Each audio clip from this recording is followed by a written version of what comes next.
On today's Locked On Jayhawks deep dive into Javon Small, a transfer target for KU.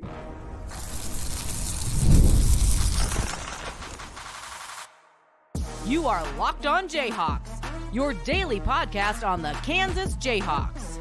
Part of the Locked On Podcast Network, your team every day. I'm Derek Johnson. Find me on Twitter at DJohnsonRadio. You can get our show here with Locked On Jayhawks anywhere you get your podcast and on our YouTube page where you can like and subscribe to the show. On today's edition of Locked On Jayhawks, we are deep diving Javon Small, who's a transfer portal target for KU basketball, kind of a point guard, combo guard type transfer from Oklahoma State. So we'll get into his scouting report, how he'd fit in with KU, what's the likelihood of things happening, and I guess the latest in the transfer portal now that today, on Wednesday, things are officially closed for players entering into the portal. First, this episode of the show is brought to you by Monopoly Go. I admit it, I have a competitive side, and it's a big fan of Monopoly Go, the mobile hit twist on classic Monopoly. So join your friends and download Monopoly Go, now free on the App Store or Google Play Store today. Let's get into our scouting report. Who is Javon Small, and what would he bring to the table as a transfer portal target? Well, Javon Small is somebody that KU fans should be familiar with because you played against him 2 times this past season. He's a 6'3" guard from South Bend, Indiana. He was actually, I believe, originally recruited by Joe Dooley at the time, who's now one of the KU assistant coaches when he was the head coach at East Carolina, which is where he spent his first 2 seasons. Then he transferred to Oklahoma State, where he was last season in Stillwater. He's going to be a senior this upcoming season with 1 final season of play. His final season at East Carolina, he averaged 15.8 points per game, 5.6 assists, 4.8 rebounds, 1.2 steals per game. Efficiency wasn't great, 40% from the field, 33 from 3, but 85 at the foul line. But the counting numbers are fantastic there. And then last season, obviously it was a bad Big 12 team with the Cowboys, but he averaged 15.1 points, 4.7 rebounds, 4.1 assists, 1 steal per game. Those are really good counting stats again. And the efficiency was actually really good. 44% from the field, 37.5% from 3. That's on 5.3 3-point attempts per game. And he was also almost 87% on free throws this past season. You know, it's a little bit like, honestly, Jalen Coleman-Lands coming out of Iowa State, where that Iowa State team was way worse than what this Oklahoma State team was, but it was like the worst team in the Big 12. You're putting up big points, but how much does it matter on kind of a losing team? I think Javon Small probably better, more complete player than that. And again, Oklahoma State last year, even though they were one of the worst teams in the Big 12, was still better than that Iowa State team of Jalen Coleman-Lands, which went defeated in conference play. But where did Javon Small excel according to Synergy? Well, he was in the 60th percentile, so above average in pick and roll as a ball handler. He was in the 78th percentile. That's a good number in spot up shooting. He shot 39% on spot up threes, where he was also 37.5% on spot up threes at East Carolina the year before, though that was a little bit lower volume, but still that's, back-to-back years of solid shooting to increase the sample size. He was in the 70th percentile in transition scoring, the 72nd percentile in isolation scoring this past year, so somebody who can get his own shot off the dribble, 81st percentile in handoffs. That's something that KU likes to do. 91st percentile in all jump shots when you combine everything for the jumper. And this is the big one here, 98th percentile for Javon Small this past season in catch and shoot opportunities. So he was really good in that specific role. He was 47% from 3 on catch and shoot overall from 3. He was 35% on guarded catch and shoot threes. He was 58% on unguarded catch and shoot threes. So clearly, somebody who did have to handle the ball a lot for Oklahoma State because he was one of the best or maybe the best player on the team this past year for the Cowboys. You go to Kansas, you're going to get some more off the ball shots as opposed to having to always create for yourself. And he excelled at that this past season to where it makes you think that, yeah, he could really have an even more efficient season shooting the ball if he were to be in that type of role at a Kansas or some other school. He was also 83rd percentile in dribble jumpers, so able to, again, going back to the isolation scoring, get his own shot off the dribble. He was 61st percentile in runners, so at least above average in hitting that little floater runner shot. He did struggle shooting at the rim and scoring on 2-point shots, so more of a 3-point shooter. but it was something that, it came at least common enough, but it wasn't something that was overly efficient. I think the big question here is what you would be getting from three. The numbers we just went over were really good from 3-point range, and 37%, over 37% from three in the Big 12 at Oklahoma State is awesome, especially on high volume, which it was. But his first 2 years at East Carolina left a little bit something to be desired there from three, where there is a little bit of, okay, what's the true number here? He shot just 22% his freshman year at East Carolina from three, 33% his sophomore year at East Carolina from three. If you got that 3-point shooting, you wouldn't be very happy. But again, 98th percentile in catch and shoot at Oklahoma State.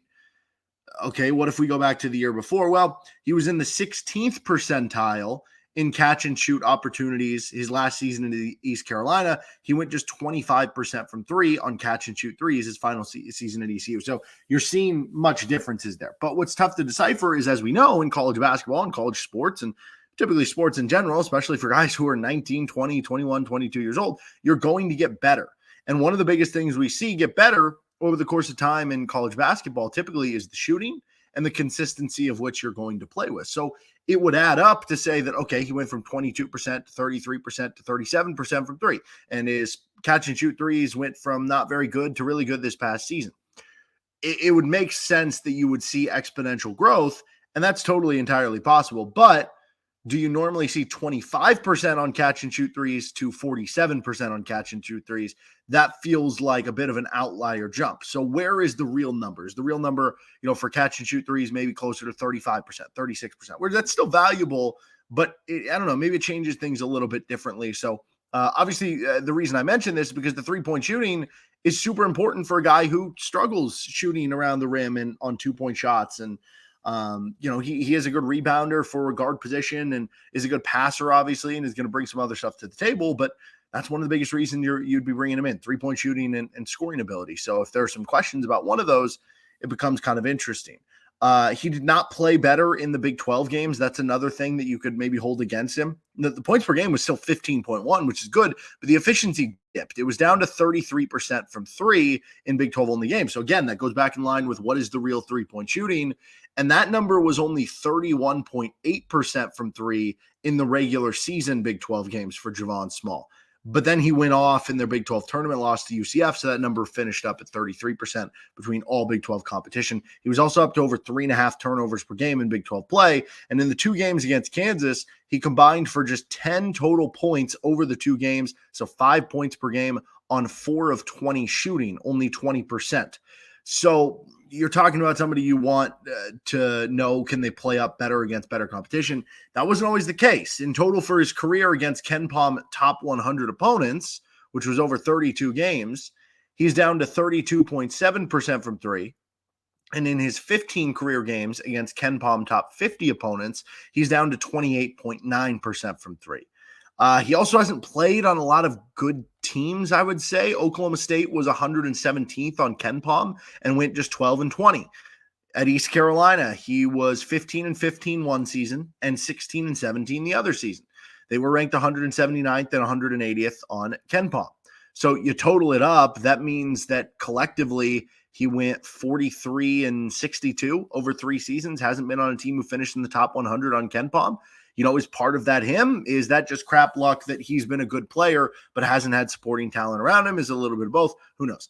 Part of the reason why could be the defense. He ranked in just the 13th percentile on defense according to Synergy. So he was not a good defender this past year for Oklahoma State. So this is an offensive first guard who can create his own shot and does that very well. Shot it extremely well last season, including from three, with some nuance in the past years, but has a year of Big 12 experience under his belt.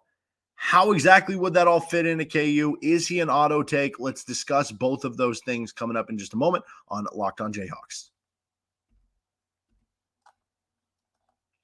First, this episode of Locked On Jayhawks is brought to you by FanDuel Sportsbook. With FanDuel, it is playoff time, and it's only enhancing the action because there's NBA playoffs, there's NHL playoffs, baseball's in full swing. Golf is obviously always basically going right now. There's futures to be had on college football, NFL, everything that you're looking forward to, and FanDuel is your place to bet on every game. Right now, new customers get $150 in bonus bets guaranteed. That's $150, win or lose. Bet on everything from slap shots to home runs to slam dunks to hole-in-ones, all on an app that is safe, secure, and easy to use. What are you waiting for? Visit FanDuel.com/lockedon. Make your first bet an automatic win. FanDuel, America's #1 sportsbook. How would Javon Small fit in with KU? Is he a take? Is he an auto take? All that. And then we'll get on to the latest in the transfer portal on this episode of Locked On Jayhawks. Thanks for making us your first listen every day, and thank you to the everydayers tuning in to each and every episode. We are set to have a deep dive on tomorrow's show, talking about Jackson Robinson. So that'll be a fun one as he just entered the portal from BYU. So how would Javon Small fit with KU? Well, this would be an insanely wide range of outcomes that honestly I'm having trouble nailing down more than a lot of the other guys that we've done these deep dives with. The high end is he is a starter if you were able to bring him on. That he's starting next to DeJuan Harris as kind of a scoring guard. He's 6'3", so you feel good playing him, next to a smaller guard in DeJuan Harris, who fits really well in terms of DeJuan's the defensive guy and Javon Small's the offensive guy and creating shots and can hit open threes, playing off of DeJuan or in those catch and shoot settings, working off of Hunter Dickinson or something. And maybe it's DeJuan starting at the 1, Javon Small at the 2, Rylan Griffin at the 3, Store at the 4, Hunter at the 5, and you have KJ coming off the bench. Maybe you don't think that's possible that KJ would come off the bench. And then maybe, you're talking about, okay, maybe Javon Small is now a sixth man type off the bench, right? And then it's a competition between Javon Small and Zeke Mayo, and I guess even like Elmarco Jackson about who that first guard off the bench or who that sixth man is going to kind of be. And then there's the floor outcome where what we talked about, Jalen Coleman lands, like, are you just putting up numbers on bad teams? Do you end up in that role? And you end up being the eighth man on the team where it's like, yeah, you're going to play a handful of minutes, maybe 10 minutes a game. Some games you're going to play more if you're hitting shots. Some games you're going to play more if there's injuries or foul trouble. But in some of the big games, you might get reverted to a much smaller role depending on what happens. I think the most interesting competition, if you brought on Javon Small, would have to be between Small and Mayo. Because when you look at it, I think there's a lot of similarities really both ways between the two players. Mayo had the better counting stats overall, and Zeke Mayo had better efficiency, but Javon Small did it against Big 12 opponents to where you could point to and say, well, if Javon Small was in the Summit League, he would have had just as good of stats, right? Then again, if you point to the Big 12 stats from Javon Small, maybe you say, okay, but his stats really did suffer once he got into Big 12 play, and so maybe that's not always the case.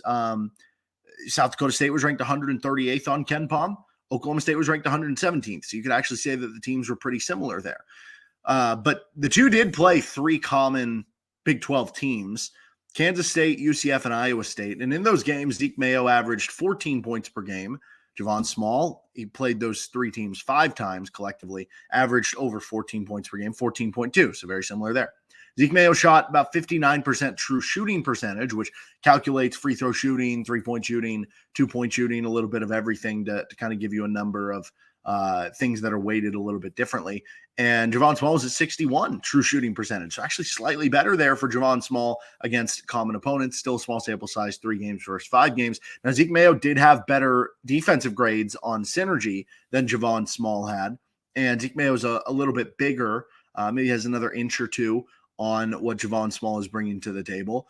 I think Zeke Mayo has even more range for his 3-point shooting and more gravity there, but maybe Javon Small has a little bit more quickness to him. So I do think it would be a heck of a competition is basically what I'm trying to say. And that that would probably determine who wins that competition of who is the first guard, possibly off the bench. If right now you assume the starting lineup is DeJuan, Rylan Griffin, AJ Store, KJ Adams, and Hunter Dickinson, but maybe there's a world where it is DeJuan Harris and Zeke Mayo, or hypothetically, if you brought in Javon Small and then back to the idea of Griffin at the 3, Store at the 4, if you're able to convince KJ to come off the bench. Who knows what's going to exactly happen there, but either way, there is kind of that wide range of outcomes, because if Zeke Mayo, if you were to bring him in, does beat him out, then all of a sudden it's now a competition between Javon Small and Marco Jackson. And that's more of a different competition, because whereas with Mayo, you're bringing on guys who, Small and Mayo are similar in what they'd be asked to do and what you brought them in for, offense and shooting. El Marco more so right now would be kind of your backup point guard type, good defender type, who's a really good athlete. So kind of a apples to oranges a little bit more in some ways. He is a take, I would say, at the end of the day, is Javon Small, a guy who, has real shooting ability and has a year of Big 12 experience and put up some big totals. He would make your team better. So he's a take. But as we've talked about, there are different levels of the take game here. There's the guys like Rylan Griffin, who we said, you take them and you don't worry about anything else. You take them and you make them a top priority. I don't know that this would be top priority for me.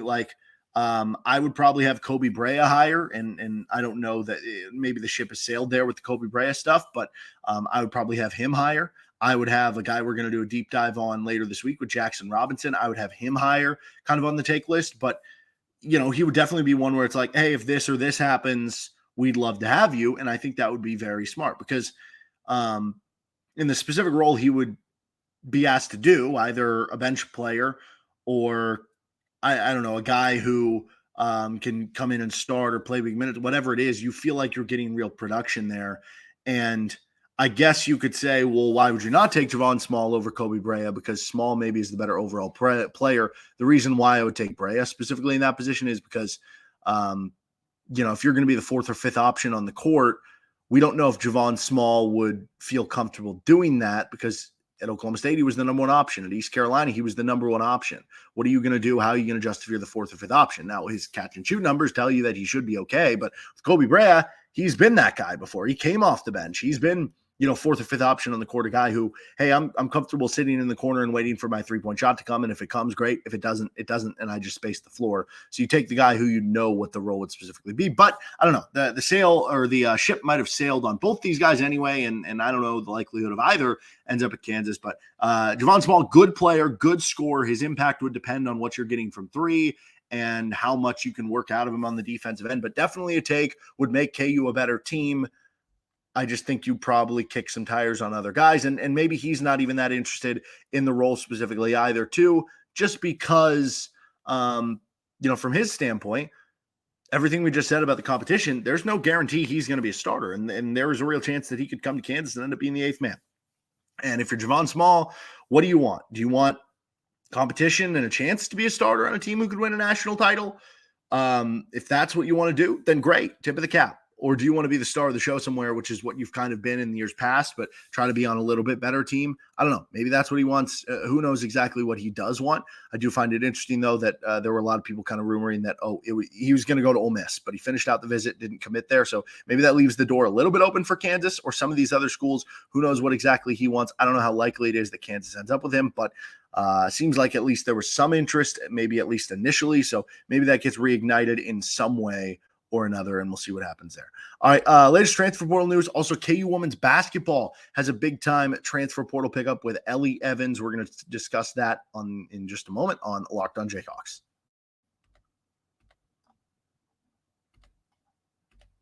All right, game off. We got to pause here to talk more about Monopoly Go. I know what you're saying. Flag on the play. You already talked about that, but there is so much good stuff in this game to get to. In Monopoly Go, you can team up with friends or time tournaments where you work together to build up each other's boards. The more you win together, the more awesome prizes you unlock, and there's so much to get. Unique stickers you can trade with friends to complete albums for big prizes, cool new playing pieces to travel the boards with, hilarious emojis for taunting friends when you smash their buildings or heist their vaults, and just to rub it in a little bit more. Plus, Monopoly Go feels new and exciting every day with constantly changing tournaments and challenges. A ton include their own unique mini games like digging for treasure or a robot pachinko machine. And there's always new timed events that can help you win big, like massive multipliers for everything you win or rent frenzies. There's always something fun to discover in Monopoly Go, so get off the bench and go download it now, free on Google or App Store. Game on.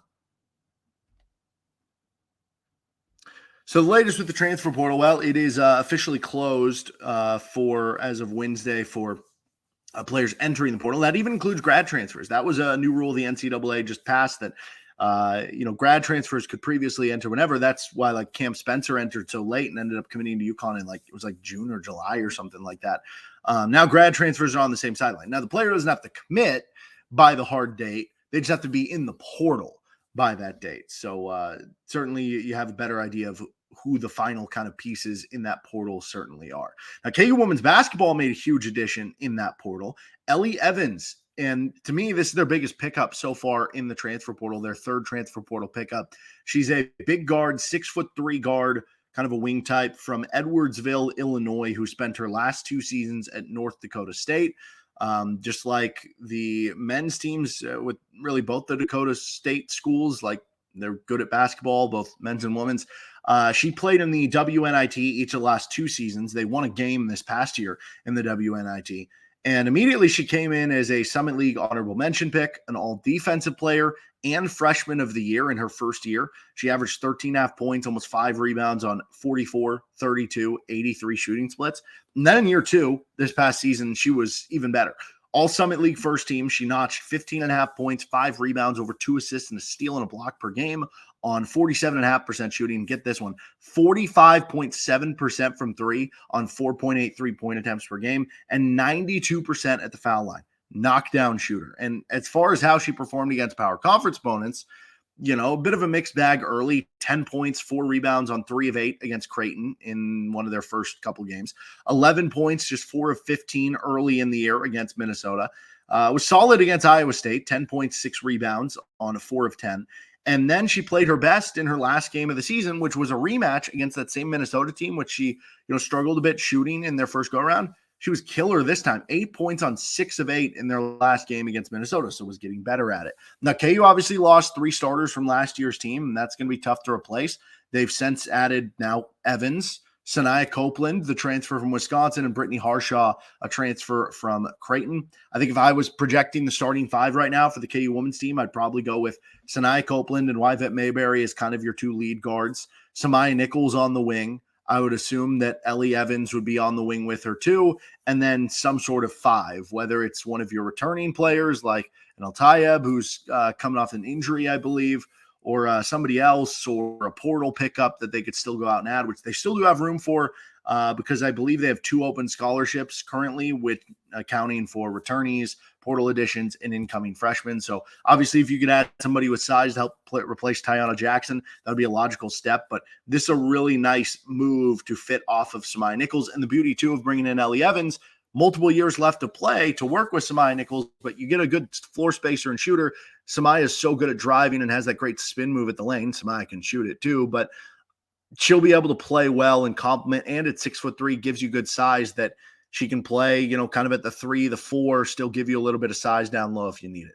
All right, that'll do it for this episode of Locked On Jayhawks. We'll be back to get to a Jackson Robinson deep dive on tomorrow's show. We got Football Friday coming up. KU football has a new commit for the class of 2025, the running back position. So we'll get to that and plenty more with our upcoming episodes of LOJ. See you next time.